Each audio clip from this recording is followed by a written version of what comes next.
Today is March 23rd, 2023. I want to talk about ongoing Russian military operations in Ukraine. And as always, I want to start by taking a look at the map. This is liveuamap.com. It is a pro-Ukrainian live map. And I want to direct your attention to several places. Number one, there are reports that various kinds of drone strikes, naval and aerial drone strikes, are being carried out against Crimea. Again, these are mostly symbolic attacks that Ukraine has been carrying out. They have really no impact on Russia's war fighting capacity, but we should expect more of that to come, because that is what we are being told by the Western media and by Ukraine itself. This is going to be a component of their upcoming offensive. We've also heard about probing attacks by Ukrainian forces along the line of contact in Zaporozhye. Again, this is something that you do ahead of a major offensive. You do reconnaissance in force, you attack Russian positions, and based on how Russia responds, you can discern certain aspects of Russian defenses by doing that, and then you adjust accordingly when you launch your final offensive. And I want to remind people that along this area of the battlefield, this is according to New York Times, Russia has created layered defense fortifications. You could see right here in Kherson, this area just north of Crimea, and also in the Donbass region. And when you look at what fortifications they're talking about tank traps, dragon's teeth. You can see a cross section here. It's simplified to make it easier for you to understand. Bunkers and trenches and pillboxes, extensive fortifications. And this is not meant to stop Ukrainian forces. This is meant to slow them down. When we looked at the Kherson offensive on the west bank of the Dnieper River, Ukrainian forces repeatedly attacked Russian defenses, and Russia repeatedly repelled them. They had not nearly as extensive defenses there as they do now north of Crimea. And yet they were able to wipe out several brigades worth of Ukrainian troops and equipment, including a large amount of new equipment that NATO had transferred over to Ukraine ahead of the offensive. Now, why is that important to understand? It's important to understand because what they were essentially doing was concentrating Russian firepower on advancing Ukrainian forces, and they were able to devastate them. With these obstacles, you will slow the Ukrainian forces down even more. In many ways, you may even channel them into specific areas where you can concentrate firepower even more so. And this is designed to ramp up the cost for Ukraine's offensive. So this is an aspect to keep in mind ahead of the Ukrainian offensive. I'm going to talk more about the Ukrainian offensive here in just a moment, but let's go back to the map and see what else is going on. So along Zaporozhye and Kherson, there are these probing efforts by Ukrainian forces. And then in the Donbass region, all along the line of contact, we have fighting around Avdeevka. And as you can see, the encirclement continues. In my last update, you could see that Russia was approaching this main road and rail line. And now this pro-Ukrainian map indicates that Russia has control over it. So this is the encirclement of Avdeevka. It is one of the most fortified cities in the Donbass region as part of Ukraine's defense line all along the line of contact. It consists of heavily fortified cities that Russia is now overrunning. They overran Soledar, north of Bakhmut, and as you can see, Bakhmut is continuously encircled. Ukrainian forces fighting there are increasingly cut off, and more territory is coming under Russian control. And then for the rest of the line of contact all the way up to the border between Russia and the Kharkov region, It's relatively stable. Now, I want to talk specifically about the upcoming Ukrainian offensive. I think it would be a big mistake for people to underestimate what Ukraine may be capable of doing. What we can see on the battlefield is that they refuse to reinforce both Bakhmut and now Avdeevka with well-trained troops and their latest equipment. They are not sending it to either Bakhmut or Avdeevka. If there is some sort of major offensive to, say, break the encirclement of Bakhmut or Avdeevka, then maybe it will include some of this equipment and trained manpower that Ukraine is preparing for its offensive. And then that will diminish the prospects of a successful offensive. Now, when I say successful offensive, what Ukraine has been talking about is cutting the land bridge between Crimea and the rest of Russia. So let's go back to the map and let's see what that would mean. That would mean a push by Ukrainian forces starting here and going all the way to the coast and cutting off Crimea from this land bridge. There's also a bridge going across the Kerch Strait, the Crimean Bridge. There's also a major port here that I see a lot of pro-Ukrainian commentators not talk about. And this is actually a port that handles all kinds of cargo, men, material. There's ferries for vehicles and passengers, food and dry goods of all kinds can be handled at this port. There's also multiple airports all across Crimea that can handle huge amounts of people and goods. So I really don't know what just cutting this land bridge is going to achieve. And even if you were to cut the Crimean bridge, I don't see how you would completely isolate Crimea. You would not. You would hinder logistics, but you would not impede them entirely. And then you would have the monumental task of pushing toward Crimea or pushing toward the rest of Russia, the Donbass region. We look back at the Kharkov and Kherson offensives and we look at how much territory Ukraine managed to take before running into significant Russian resistance and stopping grinding to a halt. And now in certain areas they are losing this territory that they gained during the offensives. And we just think about why that is. They were given huge amounts of equipment and ammunition. They prepared a huge number of troops for those two offensives, and they virtually spent an entire army's worth of men and equipment to carry out those two offensives. And ever since then, they've been waiting for NATO to help train up and basically another army of men and transfer over to them another army's worth of tanks, armored personnel carriers, infantry fighting vehicles, artillery pieces, and of course all the ammunition and supporting equipment that goes along with all that. That is what they're waiting for. That is what they're assembling ahead of launching their next offensive. After that takes place, however successful it is, even if they reach the coast and completely cut off Crimea, what are they going to do then?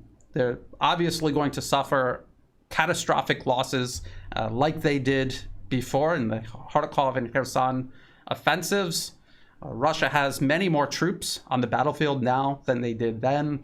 They brought in 350,000 reservists who have yet to be committed. The bulk of them have yet to be committed to any fighting along the line of contact. They're most likely going to be involved in countering Ukraine's offensive. And they also have brought in more equipment, more weapons, more ammunition. They have more of everything. They've set up these extensive defense lines. So it's going to be even harder going for Ukraine. But still, it would be a mistake to underestimate what Ukraine is capable of doing.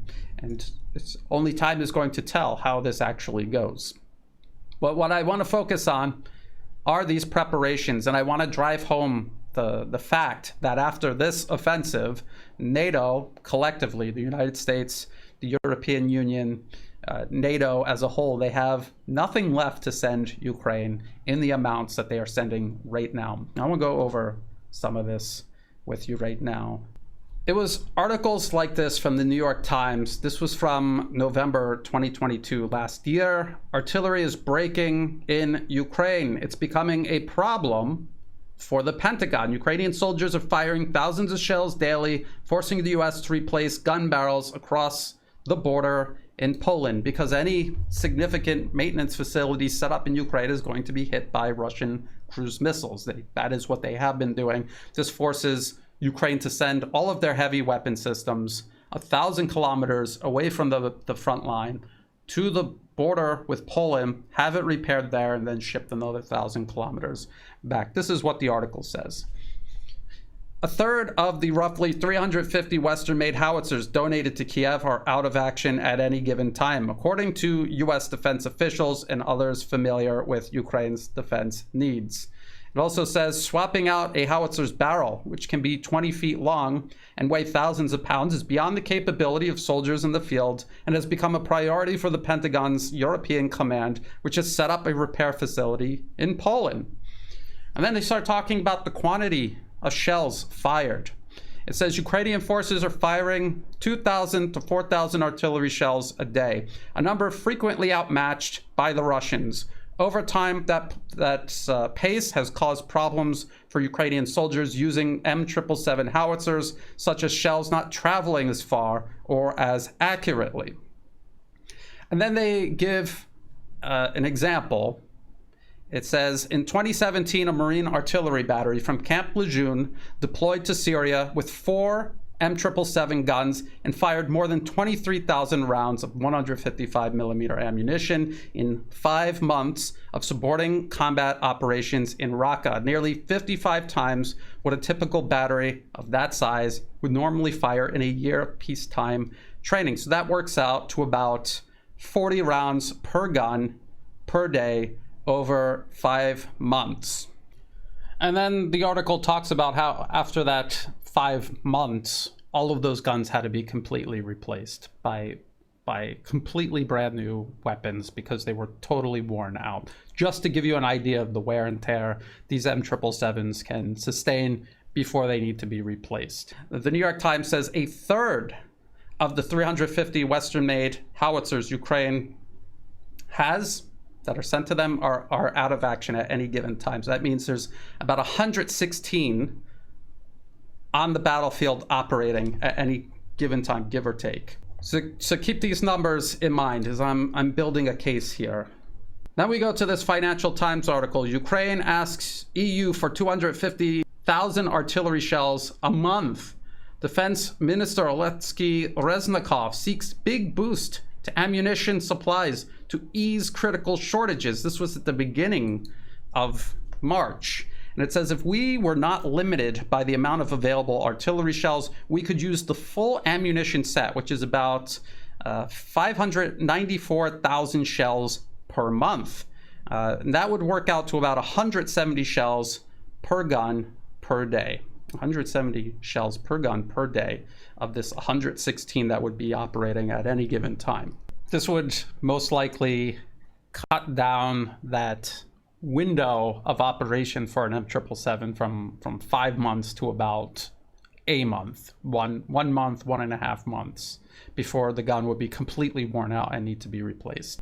And by the way, this full set of ammunition that Reznikov is talking about, this is still like about around how much Russia fires every day on average, or a little bit less than what Russia fires every day on average, just to give you an idea of still how badly Ukraine would be outgunned, even if everything was ideal. I want to point out that in this article, this Financial Times article, which is this year versus the New York Times article from late last year, it says defense analysts say Kiev has more than 300 artillery systems, mostly donated by allies. It almost seems like the number of actual guns is decreasing. And of course, that's obvious because if you're following this conflict closely, you will see Russia destroying, say, M777 howitzers every single week, at least every single week, once a week. So what are the chances of Ukraine getting nearly 600,000 shells per month from NATO? What is the chance of that actually happening? Also in this Financial Times article, Defense Minister Reznikov said he would settle for 356,000 shells.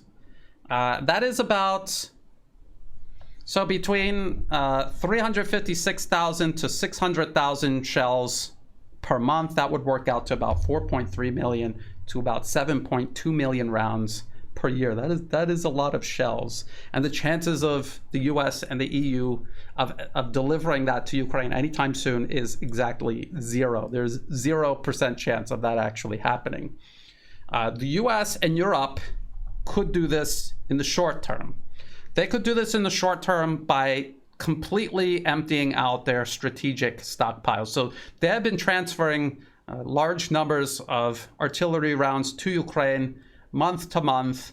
Both the US and the EU have been doing this, but they've been keeping a certain amount of artillery shells for themselves. And we don't know how many that would be, but it's probably a large amount. They keep these for training and for contingencies. In other words, other conflicts that may break out or that they may elect to fight as this proxy war continues. So what they would have to do to provide at least temporarily this amount of shells to Ukraine is pull shells from their strategic reserves that they still have on hand. That is what they would have to do. And they can do this. But once they do this, that stockpile is gone, and it will be years and years before they're able to replace it. And I'm going to go back to this again. What they'll be left depending on is the very meager number of artillery shells that they can actually produce month to month. And then whatever they produce month to month, they'll either have to send all of it to Ukraine or just part of it to Ukraine because they need to refill now their own stockpiles as well. And this goes back to the fact that both the US and the EU, they're trying to expand shell production. The US has gone from, say, about 15,000 rounds per month to something like 20,000 rounds per month. They want to eventually reach 90,000 shells per month. But that is not going to happen until at least 2025 at the earliest. A lot of people acknowledge that the US is not producing enough, but surely between the US and Europe, they can produce enough, right? And the answer is actually wrong. They cannot. Europe is actually collectively producing less than the US does alone. The US is already inadequate. Their production levels are inadequate and will be inadequate even when they expand production by 2025. It'll still be far fewer shells than Ukraine actually needs day to day. European production. So this is an article pointed out to me by Alexander Mercouris. He's also covered this on recent videos of his, and I will put the most recent video in the video description below so people can watch it and listen. And it's this from the Financial Times. And so this is a very recent article, March 19th, 2023. Explosive shortage threatens EU drive to arm Ukraine. Scarce gunpowder and TNT supplies delay shift to large-scale war production, defense industry, and officials warn. And you will know, read through this whole article and you will see how bleak and unlikely it is that they will achieve, wartime production. They'll expand production, but it will be nowhere near what would be considered wartime production. It says, Europe's push to make arms for Ukraine has been hobbled by a shortage of explosives, which industry insiders fear will delay efforts to boost shell production by as much as 3 years. Scarce supplies of gunpowder, plastic explosives, and TNT have left industry unable to rapidly meet expected EU orders for Ukraine, regardless of how much money is thrown at the problem, according to officials and producers. And this is the disparity between the reality of actually producing tangible items and the mentality of many among the West's current leadership, where they do honestly believe they can just throw money at any problem and make it go away. Actually, you cannot, especially when it comes to production. It cannot just be done overnight. It takes years to do, even when you do it properly. And this article is highlighting a lot of problems that the EU is going to have while trying to implement this. And then more recently, there's this from Reuters. EU agrees plan to send 1 million artillery shells to Ukraine. And the article says, European Union countries agreed on Monday on a plan to give 1 million artillery shells to Ukraine over the next year by digging into their own stockpiles and teaming up to buy more, officials said. And this goes back to what I was saying about the United States and the EU. They are out of shells to spare for Ukraine. Now they are going to be utilizing their own stockpiles that they kept for training and for other contingencies. They're going to tap that stockpile. They're going to send a much larger number of artillery rounds to Ukraine, or probably, and this is a point that Alexander pointed out as well, they will probably surge as many of these rounds into Ukraine as possible in the shortest amount of time possible. So maybe over the course of 2 to 3 months, maybe 4 months. And Alexander pointed out that this could give us some insight on how long the Ukrainian offensive could go on for. And just remember, the Kherson offensive dragged on for months. It dragged on for months, and it required preparations for months of intense fighting. And that's what it looks like the US and EU are preparing Ukraine for again. This is essentially an all or nothing offensive for Ukraine. If they fail, or if they succeed, but they're unable to sustain combat operations afterwards, if their fighting capacity collapses and Russia is able to reverse whatever gains they may get, then it's over, because the United States and Europe have nothing else to give Ukraine. A lot of this is going to come down to how depleted Russian forces are after the offensive. Are they going to have a depleted ammunition supply? How quickly will they be able to recover versus how quickly Ukraine and its Western sponsors can recover? That is the question. What I did was I scoured the Western media.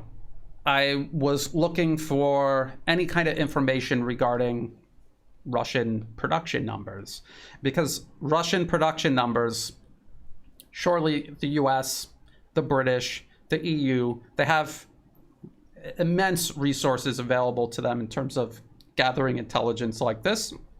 Surely they would know what Russia's production numbers are, or at least a general idea of how large their production numbers are, or how small they are.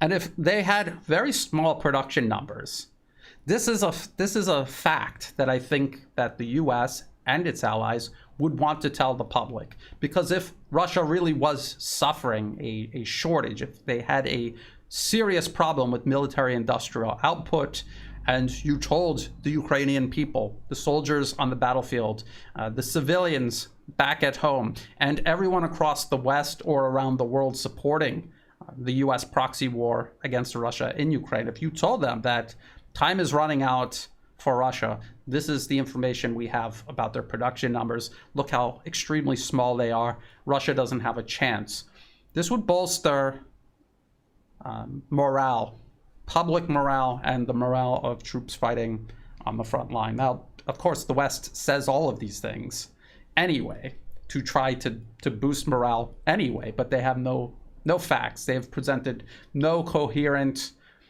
believable story at all. For example, this article from the Telegraph, based in the UK, Putin is running out of time to win the ammunition war against the West. Russia's feeble economy cannot compete with Western production. This is by a man named Louis Page. He talks about the expansion of Western shell production, but then he never actually talks any of the numbers. He just says it's constantly expanding, but he never talks about the actual numbers and how it relates to what Ukraine actually needs. Because if he did that, it would be abundantly clear that whatever the plans are to expand shell production in the West may be, even if they succeed, they are not going to meet Ukraine's demands. That is a fact that even the West has been admitting.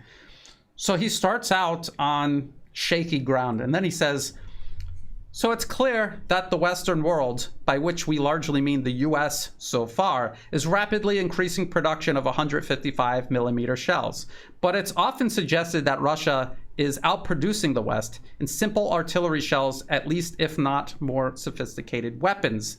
This is doubtful. British military intelligence assessed in February that Russia's defense industries are falling short of the production levels needed to sustain Putin's forces in Ukraine, and that this is a critical weakness. It's true that Russian rates of fire have often been higher than those of the Ukrainians, but this doesn't necessarily mean that Russia is producing lots of new ammunition. Vladimir Putin knows he cannot win a long war of attrition given time. The US alone can massively outproduce the feeble Russian economy. Time is not on his side. Putin is likely to fire every shell he has to achieve something that looks like victory while he still can. He can't afford to wait. With US 155mm production climbing all the time, Western tanks arriving on the battlefield, and the possibility that the EU might do something effective, ... Go back to the Financial Times article where it says, actually, they're not going to be doing anything, at least not for the next 3 years. One should also note that Russia doesn't need to fear running out of shells the way the Ukrainians do. If Ukraine runs out of shells, it will cease to exist as a nation. If Russia does, it will only have to withdraw from Ukraine. There are good reasons then to suspect that Russia is not overmatching Western military production, even in relatively simple artillery shells. Essentially, his argument is, I hope that Russia isn't outproducing the West, therefore, my conclusion is Russia is not outproducing the West. I have bad news for Louis Page because I found other articles who committed to a slightly more due diligence when writing about this topic. And I want to talk about very pro-Western and overtly anti-Russian media publications like Novoya Gazeta. I've gone over this article several times. It's titled "The Barren Barrels. Russia's military industry has all sorts of problems. There are barely any details for tanks, aircraft, electronics, and newest missiles are in short supply." This was November 2022. You know, the whole sentence there is problematic, especially when talking about missiles being in short supply. If you have been watching the monthly barrages by Russia of Ukraine with precision-guided long-range missiles, cruise missiles, Iskander missiles, it really doesn't seem like that's true. The article talks about tank production. So let's just talk about tank production, and let's see if, according to the Telegraph, the West can easily outmatch Russia's feeble economy. It says, our source working for one of the state corporations in Russia estimates that the current Uralvagonzavod's production capacity at 200 to 250 tanks a year. This is brand new tanks. The article also says, Russia's tank industry is currently capable of producing up to 250 new tanks and modernizing up to 600 old ones each year. So that's actually a total of 850 modern tanks rolling onto the battlefield every single year. The modernized T-72B3M, the way they modernize it is they give it the same gun, fire control system, and other key components as the T-90M main battle tank, Russia's most modern battlefield tank. They have the T-14 Armata that is not really on the battlefield in any large numbers. The T-90M is Russia's most modern main battle tank, and the T-72B3M is modernized up to the standards of the T-90M. And the fire control system, the optics, and the gun, these are the most crucial systems of a tank. This is what allows it to see the enemy first, fire first, and hit accurately first. 850 tanks a year. What about the US? If you look online for articles about US main battle tank production, is about 15 a month, which equals to about 180 a year. So that's one thing that Russia is building more of than the United States. And I would imagine that it's the same case for artillery pieces and artillery shells. As a matter of fact, I stumbled across this from Jamestown Foundation, very pro-US, pro-Ukraine, anti-Russian slant on absolutely everything. This was from late last year, December 2022. It's titled, Russia Struggles to Maintain Munition Stocks. There's part 1 and part 2. Both parts are linked to in the video description below. And if you go through, They're trying to use the budgets, any publicly available data about the budgets of the concerns making these different munition types, and they try to extrapolate approximately how many of each type of round is made every single year. And I want to point out on part 2, if you scroll down, they're talking about 152 millimeter projectiles. This is Russia's main artillery round, the equivalent of the 155 millimeter round the US and the EU are scrambling to find and boost production of. And it goes from year 2014 to 2021. And if you look at the amounts of artillery shells, even back in 2014, 2015, 2016, they were already producing far more than the United States was year to year. Before the United States started ramping up 155 millimeter rounds production, they were making something like 180,000 rounds a year. And you could see around 2014, 2015, Russia already exceeded that number of rounds per year. And this chart indicates that Russia was not only increasing the amount of ammunition made year to year, the amount of the increase was also increasing. So it was adding on something like 10,000 more rounds each increase. So it would go from, say, 70,000 more rounds to 80,000 more rounds to 90,000 more rounds from 2020 to 2021. And now they're in the middle of this conflict. Now, even, say, the Moscow Times here. Again, it's called the Moscow Times, but it's very pro-West. Russia says ramping up ammunition production for Ukraine war. The Russian government itself admitted that they are going to expand production even further. It says Russia's defense industry has stepped up production of ammunition for the military to use in Ukraine. The head of Rostec said, "Our enemies chatter about Russia allegedly running out of missiles, shells, etc. It's complete nonsense. We have increased the production of ammunition on orders by the Defense Ministry several times over." And again, if you look at the Jamestown Foundation's own chart, it's obvious they were doing that even before the special military operation began.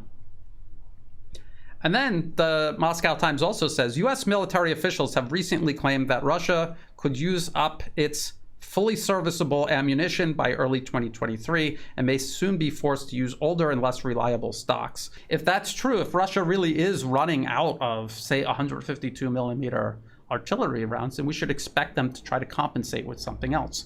Kind of like how the United States began sending 105 millimeter guns to Ukraine, and because they had no more 155 millimeter M777s to send, and they didn't have enough ammunition for those guns, so they were sending 105 millimeter artillery pieces and ammunition.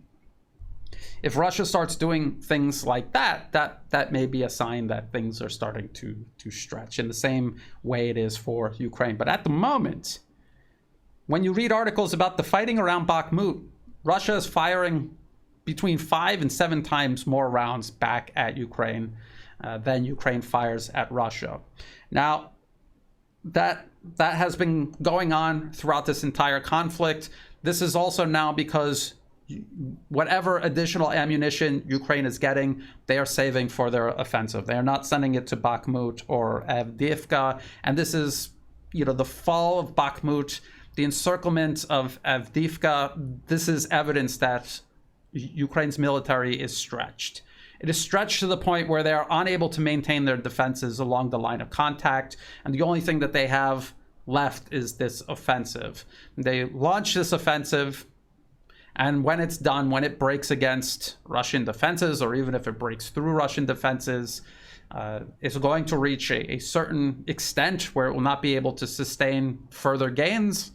And as long as Russia doesn't allow itself to be encircled or take on huge losses, it may be them withdrawing and conserving their fighting capacity. As long as they do that, they're going to carve up what is left of Ukraine's military. And a lot of people have been asking, what are these 350,000 Russian reservists doing? What are they doing? Why aren't they fighting yet? What is their role? I think they're going to play a role in breaking the offensive, and then I think they're going to play a role in sweeping up the remnants of Ukraine's military, because at that point, Ukraine's military will be spent. What could avert that? Direct NATO intervention. Direct NATO intervention could possibly do that. We hear Poland, certain Polish representatives still toying around with the idea of Poland directly entering the conflict and fighting on Ukraine's behalf. Something like that could prolong the conflict.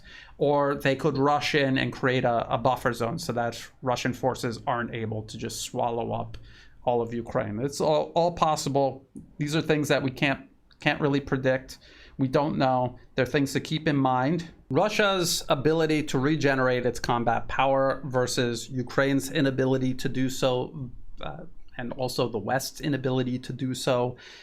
This is what's ultimately going to determine the outcome of the offensive. No matter how well it goes, unless it somehow manages to deliver a complete knockout blow to all of Russia's military, if they somehow manage to encircle and destroy thousands of Russian troops, if they manage to do that, possibly. But if they fail to do that, if Russia deals with this offensive the same way they dealt with Kherson or Kharkov, if they yield territory to preserve their combat power, allow Ukraine to extend itself and expend its troops and its equipment, at the end of it, they will still have the ability to wage war on an immense scale, and Ukraine will not be able to. This is a long-term process, this war of attrition that Russia has been waging this entire time. It has been taking a collective toll. People are waiting for these massive breakthroughs, this huge capture of territory by Russia.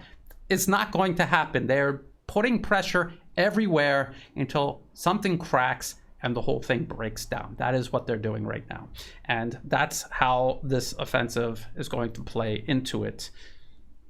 As far as how the offensive is going to unfold in and of itself, again, as I try to caution people, there's no way to know the troop dispositions of either Ukrainian or Russian forces well enough to draw those kind of conclusions. We're going to just have to wait until the offensive starts. We'll have to examine all of the information that comes out very carefully to try to figure out what's going on at any given time. And that is what I will do. I will keep an eye on all of this. I will continue keeping an eye on the logistics side, because I believe wars are either won or lost based on logistics. And the way that it looks for Ukraine right now, it really looks like they are going to lose based on logistics. An inability to sustain combat operations to match Russia's ability to do so. So if you thought this video was useful in any way, please like and share. Think about subscribing to my channel. It's free to do. It helps the channel grow. Check the video description below for other places you can find and follow my work. All of the links that I referenced are included in the video description below, as are ways you can help support my work. I do not monetize my YouTube channel. I'm not ever going to. If an ad pops up, feel free to skip it, because it's not helping me out at all. If you do want to support my work, please do so through Buy Me a Coffee or through Patreon. And to everyone who has been helping out, whether it's one-time donations or month-to-month donations, or even if you're just helping share this work with others and getting this information out to people, I greatly appreciate all of that. That's what makes this work possible. So thank you again, and as always, thank you for watching.